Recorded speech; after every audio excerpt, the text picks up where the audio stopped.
नमस्कार दर्शक बंधु आज हूँ 10 जनवरी 2026 चलतु देखने बाद सकाल किसी गुरुत्वपूर्ण खबर जदि पर्यंत वीडियो को लाइक करना वीडियो को लाइक करने सह चैनल को सब्सक्राइब करी कमेंट माध्यम जानतु आपण मैंने क्यों जिला देखुंत जहाद्वारा एभली गुरुत्वपूर्ण खबर आपण मान पाखे सर्वप्रथमे पहुंची पार। नंबर 1 एम मिल पक्का घर 34 लाख लोकंर है सर्टलिस्ट जनवरी मासरे 10 लाख हिताधिकारी पक्का घर मिल प्रधानमंत्री आवास योजना 37 लाख आवेदन हो 34 लाख को सर्टलिस्ट कर केंद्र सरकार को तालिका दी जाइए समस्त को मिल घर कौन योग्य हिताधिकारी सरकारी आवास वंचित हेबे नहीं। अन्यपटे प्रधानमंत्री आवास योजना योग्यता मापदंड कोहल कर सरकार सर्वाधिक मासिक आय 10,000 रु 15,000 को बढ़ाई पूर्व मापदंड में अनेक परिवर्तन कर पूर्व हिताधिकारी परिवार सर्वाधिक मासिक आय 10,000 रखा बढ़ाई 15,000 हो 2 चकिया जान फ्रिज लैंडफोन थे PMAY योग्य विवेचित हो पारे।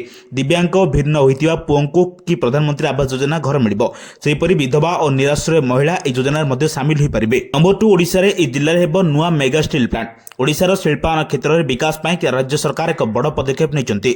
मुख्यमंत्री जिला केन्दुझर रे मेगा स्टील प्लांट प्रतिष्ठा निश्चित होगा पर एवं ढेंकानाल जिले में आउ एक मेगा स्टील प्लांट प्रतिष्ठा होगा जाउछि। मुख्यमंत्री मोहन चरण माझी अध्यक्षतार अनुष्ठित 43तम उच्चस्तरीय क्लियरांस अथॉरिटी बैठक में मोट 55,783 कोटी टंकार 7टी प्रमुख शिल्प प्रकल्प को अनुमोदन मिली। ढेंकानाल जिले में 35,000 कोटी टंका व्यय एक 6 MTPA विशिष्ट इस्पात कारखाना प्रतिष्ठा करिबो JSW ग्रुपर सहायक कंपानी साफ्रन रिसोर्सेस प्राइवेट लिमिटेड एक गोटी प्रकल्प द्वारा प्राय 8,000 लोकों को नियुक्ति मिलबार आशा करा जाउछि। नंबर 3 असह्य शीतर थरुची सारा ओडिशा आहरी सप्ताह रहिबो प्रचंड ठंडा आसंता 2 सप्ताह जाए अर्थात 21 तारिख पर्यंत प्रचंड ठंडारू नाही निस्तार स्वाभाविक तापमात्रा ठारू पाखापाखि 6 डिग्री तलक खसीज सर्वनिम्न तापमात्रा।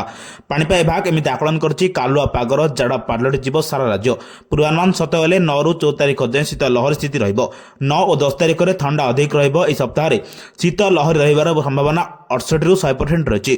13 रु 15 तारिख जाए घन कुड़ी रही पारे बोली विस्तारित आकलन कहुँ। से 15 रु 21 तारिख जाए शीत लहरी संभावना अच्छी। इस सप्ताह पूर्व ओडिशा और केन्द्रीय ओडिशा रे राति समय तापमात्रा स्वाभाविक ठारू 4 रु 6 डिग्री जाए खसियो बोली पाणीपाग विभाग आकलन करिछि। नंबर 4 राज्य में 47टी ITI हेबो सेंटर ऑफ एक्सीलेंस। आज ओडिशा दक्षता प्रतियोगिता 2025-26 समापनी समारोह अनुष्ठित होछि। एथिरे मुख्य अतिथि भाव जोगदे मुख्यमंत्री मोहन चरण माझी दक्ष युव कुशली छात्र छात्री मानकु कहिसनि जे ओडिशा एबे व्यापक शिल्पायन प्रक्रिया आरंभ होइछि। निजको कौशल क्षेत्र दक्ष करांतु देखिबे आमर ओडिशा ही आपनको नियुक्ति मिलिबो कारण दक्षता क्षेत्र में समस्त स्तर में उत्कर्षता हासिल करबा हेउछि आमर लक्ष्य।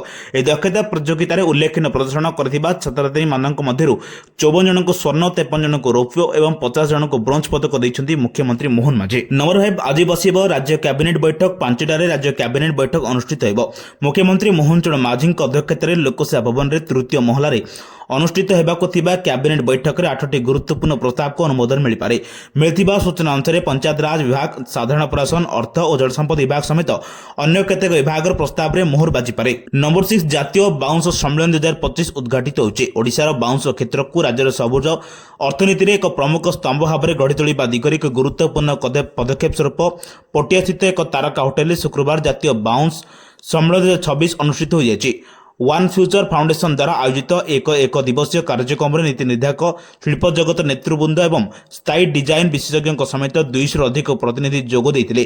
ग्रामीण समृद्धि और एक नवीकरण योग्य संपद भाव बाउंसर व्यापक संभावना उपर एक आलोचना कर सम्मेलन को जंगल परिवेश और जलवायु परिवर्तन विभाग गणेश राम सिंह खुंटे उद्घाटन करते। नंबर 7 सरकार बड़ पदक्षेप एणिकी प्रशासनिक काम व्यवहार हो स्वदेशी इमेल डिजिटल गवर्नांस सुधार पाई सरकार बड़ पदक्षेप एणिकी प्रशासनिक काम व्यवहार एवं स्वदेशी इमेल जहाँ को डेभलप करिछि ओकाक केवल मेल नुहे वीडियो कॉन्फ्रेंसिंग आलाप नाम एक स्वदेशी सिस्टम को डेभलप करिछि ओकाक जहाँ को व्यवहार बाध्यतामूलक द्वारा समस्त सरकारी तथ्य सुरक्षित रहिबो बोली कहा जाउछि।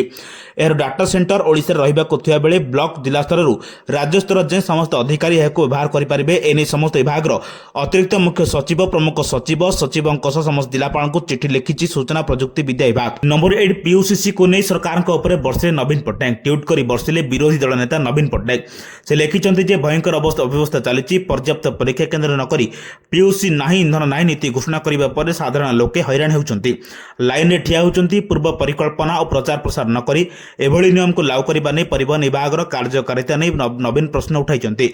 नवीन लिखिंट जन आक्रोश पर सरकार बारंबार ୟୁଟର୍ନ ମାରୁଛନ୍ତି। ପ୍ରଥମେ 1 ଫେବୃଆରୀ କହିଲେ, ତାପରେ 31 ମାର୍ଚ୍ଚ ଘୋଷଣା କଲେ, ଏବେ 1 ଏପ୍ରିଲ 2026 ପର୍ଯ୍ୟନ୍ତ ସ୍ଥଗିତ କହୁଛନ୍ତି। ନମ୍ବର 9 ହାଇକୋର୍ଟଙ୍କ ଗୁରୁତ୍ୱପୂର୍ଣ୍ଣ ରାୟ, ଏଣିକି ପୋଷ୍ୟପୁତ୍ରଙ୍କୁ ମିଳିପାରିବ ଅନୁକମ୍ପାମୂଳକ ନିଯୁକ୍ତି। ଏହି ମର୍ମରେ କ୍ୟାଟ୍ ଦେଇଥିବା ଆଦେଶକୁ ହାଇକୋର୍ଟ କାଏମ ରଖିବା ସହ ଦକ୍ଷିଣ ପୂର୍ବ ରେଳବାଇ କର୍ତ୍ତୃପକ୍ଷଙ୍କୁ ଆବେଦନ ଖାରଜ କରିଦେଇଛନ୍ତି। ପ୍ରତିରକ୍ଷା ତଥା ନିଯୁକ୍ତି ଆବେଦନକାରୀ କେ ମନୋଜ ପାତ୍ରଙ୍କୁ 2 ମାସ ମଧ୍ୟରେ ନିଯୁକ୍ତି ଦେବାକୁ ହାଇକୋର୍ଟ ନିର୍ଦ୍ଦେଶ ଦେଇଛନ୍ତି। ଯଦି ଧାର୍ଯ୍ୟ ସମୟ ମଧ୍ୟରେ ନିଯୁକ୍ତି ଦିଆନଯାଏ ତାହେଲେ ଏହାକୁ ଅତ୍ୟନ୍ତ ଗୁରୁତ୍ୱର ସହ ଗ୍ରହଣ କରାଯିବ ବୋଲି ହାଇକୋର୍ଟ ତାଙ୍କ ଆଦେଶରେ ସ୍ପଷ୍ଟ କରିଛନ୍ତି। ନମ୍ବର 10 ଗାଡ଼ି ଚାଳକଙ୍କୁ ଆଶ୍ୱସ୍ତି, ଏପ୍ରିଲ 1 ଯାଏଁ ହେବନି ପ୍ରଦୂଷଣ ସାର୍ଟିଫିକେଟ୍ ଯାଞ୍ଚ। ବାଣିଜ୍ୟ ଓ ପରିବହନ ବିଭାଗର ମନ୍ତ୍ରୀ ବିଭୂତିଭୂଷଣ ଜେନା ପ୍ରଦୂଷଣ ଯାଞ୍ଚ ଓ ଜରିମାନାକୁ ନେଇ ଗୁରୁତ୍ୱପୂର୍ଣ୍ଣ ନିଷ୍ପତ୍ତି ଗ୍ରହଣ କରିଛନ୍ତି।